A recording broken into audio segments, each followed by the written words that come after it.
ஆண்டவராய் இயேசு கிறிஸ்துவின் கிருபையுள்ள நாமத்திலே உங்கள் அனைவருக்கும் அன்பின் நல்வாழ்த்துக்கள் கூறி இன்றைய தியானத்திற்கு உங்களை தயவோடு அழைக்கிறோம். இன்றைய தியான பகுதி பரிசுத்த லூக்கா எழுதின சுவிசேஷம் 7ஆம் அதிகாரம் 11ஆம் வசனம் முதல் 17ஆம் வசனங்கள் முடிய. பரிசுத்த லூக்கா 7ஆம் அதிகாரம் 11 முதல் 17.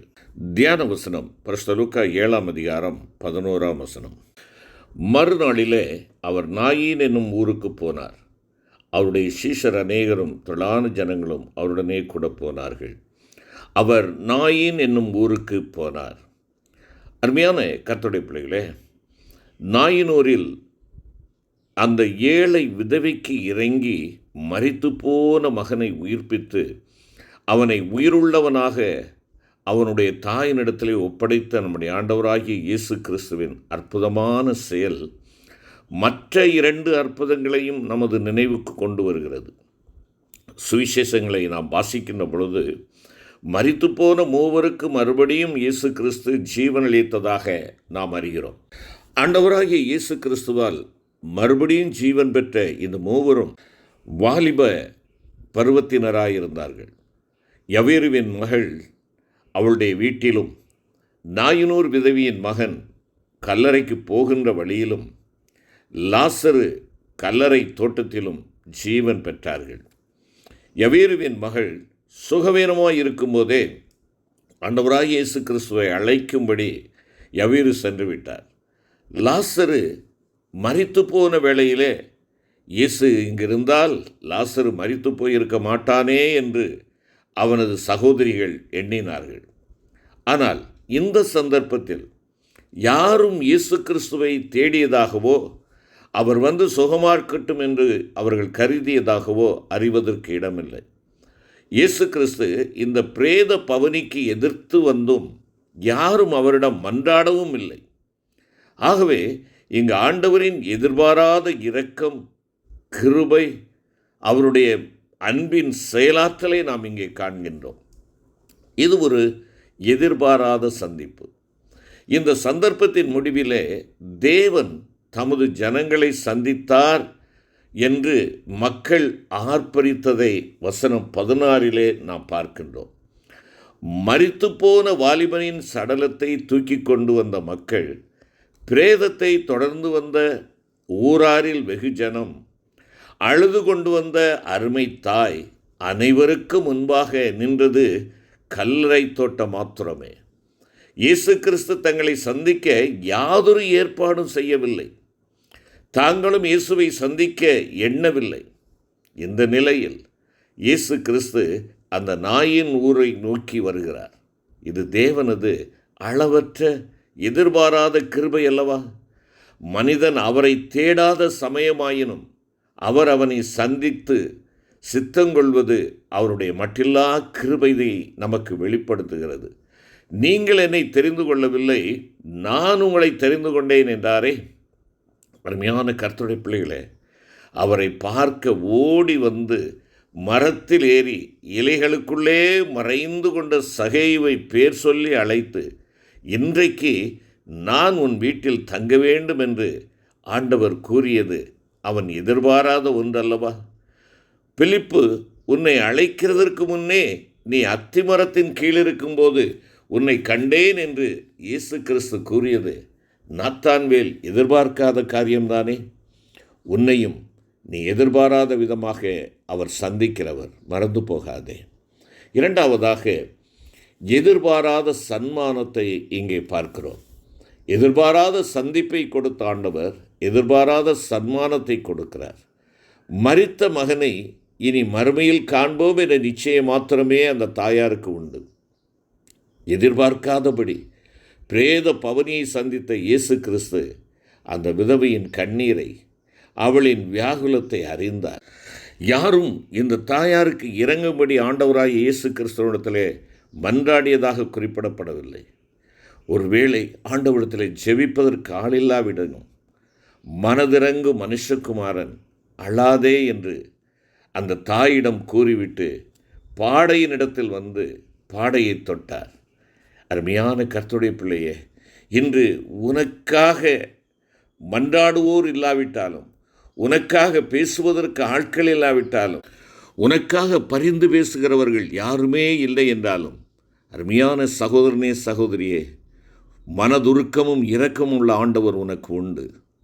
உலகமெல்லாம் உன்னை கைவிட்டாலும் கைவிடாத தேவன் உனக்கு உண்டு. உன்னை நோக்கி வருகிற ஒரு ஆண்டவர், உன்னுடைய அழிவுக்கு நேராக நீ சென்று கொண்டிருக்கின்ற பாதையிலே அந்த அழிவின் பாதையை தடுத்து நிறுத்தி உன்னை ஆன்மீக ஈடேற்றத்திற்குள்ளாக கொண்டு வரும்படியாக உன்னை தேடி வருகிற ஒரு கர்த்தர், உனக்காக தன் ஜீவனை கொடுத்த ஆண்டவர் உன் அருகில் வருகிறார். உன்னுடைய கவலைகளை காண்கிறார், உன்னுடைய பாரத்தை பார்க்கிறார். அவைகளை எல்லாவற்றையும் லகுவாக்கி உன்னை தம்முடைய இரத்தத்தினாலே கழுவி சுத்திகரிக்கும்படியாக தன்னுடைய விலையேற பெற்ற இரத்தத்தை சிந்தின ஆண்டவர், அந்த இரத்தத்தினாலே உன் பாவ மரணத்திலிருந்து உன்னை விடுவிக்கும்படியாக வருகிறார். உன்னுடைய தேவைகளை சந்திக்கும்படியாக வருகிறார். உன்னை மீட்டுக்கொள்ளும்படியாக வருகிறார்.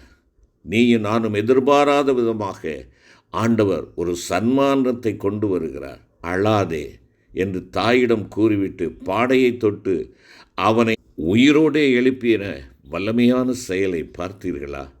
அருமையான கர்த்தருடைய பிள்ளைகளே, நாம் வேண்டிக் கொள்வதற்கு முன்பே நமது தேவைகளை அறிந்தவர்.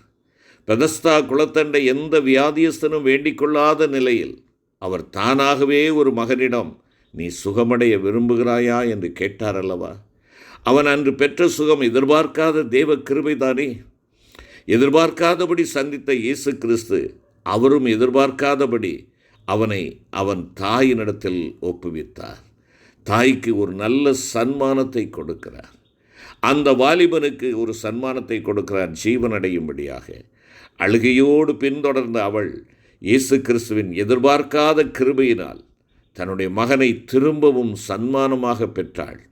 நீயும் எதிர்பாராத விதமாய் அவர் உனக்கு நன்மைகள் அருளவில்லையா? எத்தனை நன்மைகளை நாம் எதிர்பார்க்காத விதத்திலே நமக்கு கொடுத்து ஜீவனை காத்து பாதுகாத்து நம்மை பலப்படுத்தி ஆசீர்வதித்து வருகிறாரே. எதிர்பார்க்காத சன்மானத்தை கொடுக்கிறவர் நம் ஆண்டவர். மூன்றாவதாக, எதிர்பார்க்காத சந்தோஷம் அங்கே கிடைக்கிறது. எதிர்பார்க்காத ஒரு சந்தோஷம். மரித்துப்போன மகனை திரும்பவுமாய் பெறுவது லேசான காரியமா? மேலும் அது எதிர்பார்க்கக்கூடிய ஒன்றா?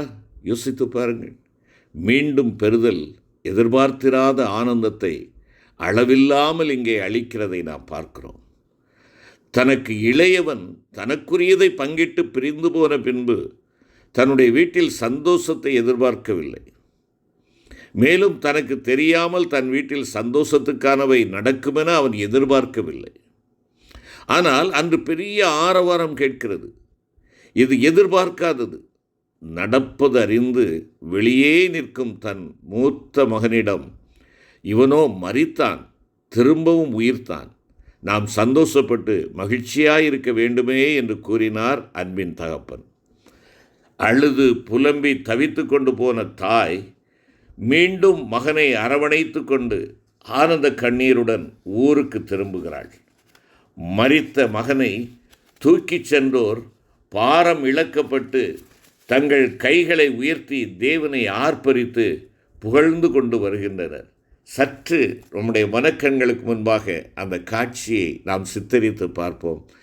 எவ்வளவு மகிழ்ச்சியோடு அந்த தாய் தன்னுடைய மகனை கரம் பிடித்து அவனை அழைத்து வருவாள். அவனை தூக்கி சென்ற மக்கள் பாடை எல்லாவற்றையும் தூக்கி எறிந்துவிட்டு ஆர்ப்பரித்து தேவனை துதித்து கொண்டு வருகிற காட்சி. அழுகையோடு சென்ற கூட்டம் மகிழ்ச்சியோடும் ஆனந்த கண்ணீரோடும் இங்கே வீட்டுக்கு திரும்பி வருகிறதை நாம் பார்க்கிறோம். தாயினுடைய துக்கத்தில் கலந்து கொண்டு பிரேதத்துடன் பின்தொடர்ந்த ஏராளமான ஜனங்கள் இப்பொழுது தேவனை துதித்து கொண்டு தங்களுடைய ஊருக்கு திரும்பி கொண்டிருக்கிறார்கள். அன்று அந்த தாய்க்கு மாத்திரமல்ல, அந்த நாயினூர் மக்கள் அத்தனை பேருக்கு ஒரு பெரிய சந்தோஷம் உண்டாயிற்று. அருமையான கர்த்தருடைய பிள்ளையே, மனம் திரும்புகிற ஒரே பாவிய நிமித்தம் பரலோகத்திலே பெரிய சந்தோஷம் உண்டாயிருக்கும் என்று ஆண்டவராகிய கர்த்தர் கூறினாரே. பாவத்தின் சம்பளம் மரணம், பாவம் செய்கிற ஆத்துமா சாகும் என்பதின்படி பாவத்தில் செத்து கிடக்கிற மக்களை சந்திக்க எதிர்பாராதபடி வரலாம். நீ எதிர்பார்க்காத வேளை அவர் உன் ஜீவியத்தையும் மாற்றிவிட சித்தம் கொள்ளலாம். நீ எதிர்பார்க்காத வேளையில் உனக்கு அந்த ரட்சிப்பின் சந்தோஷத்தை அளிப்பது மாத்திரமல்ல, உன்னை கொண்டும் பலர் சந்தோஷமடைய செய்வதும் ஆண்டவருடைய அளவற்ற கிருபை தானே. அன்று நாயினூருக்கு போன அவர் உனக்கு சந்தோஷத்தை அளிக்க சித்தம் கொண்டவர். நவமான இருதயத்தை, புது வாழ்வை தர விரும்புகிறார். உன்னை சந்திக்க வருகிறார். அவருடைய சந்திப்பை ஏற்றுக்கொள்வாயா? செபிப்போம். எங்கள் அன்பின் ஆண்டவரே, எதிர்பாராத விதத்தில் இந்த நாயினூர் ஏழை தாயினுடைய கண்ணீரை நீர் துடைத்தீர். அங்கலாய்த்து அவளுடைய அங்கலாய்ப்பை நீர் மாற்றினீர். உயிரற்ற சடலமாக கொண்டு செல்லப்பட்ட அவளுடைய வாலிப மகன் உயிரோடு எழும்பும்படியான ஒரு பெரிய ஆசீர்வாதத்தை கொடுத்து அந்த தாயாருக்கும் அந்த ஊர் மக்களுக்கும் எதிர்பாராத சந்தோஷத்தை கொடுத்தீரே. அந்த ஆண்டவர் இன்றும் ஜீவிக்கிறீர். அன்பின் கர்த்தாவே, எங்களையும் உம்முடைய கரங்களிலே கொடுக்கிறோம். உம்முடைய ஆசீர்வாதங்களுக்கு நாங்கள் பாத்திரவான்களாகவும் பங்குள்ளவர்களாகவும் அதை பகிர்ந்து கொள்ளுகிறவர்களாகவும் எங்கள் ஆண்டவர் எந்த வேளையில் வந்தாலும் எங்களை மகிழ்ச்சியினால் நீர் சந்திக்கிறவராக இருக்கிறீர் என்பதை உணர்ந்து, ஆண்டவரே, உம்முடைய சந்திப்பின் வேலைக்கென்று நாங்கள் ஆயத்தமாக இருக்க தேவரீர் கிருபை தாரும். மீட்பர் இயேசு கிறிஸ்து மூலம் வேண்டிக் கொள்கிறோம் நல்ல பிதாவே. ஆமென்.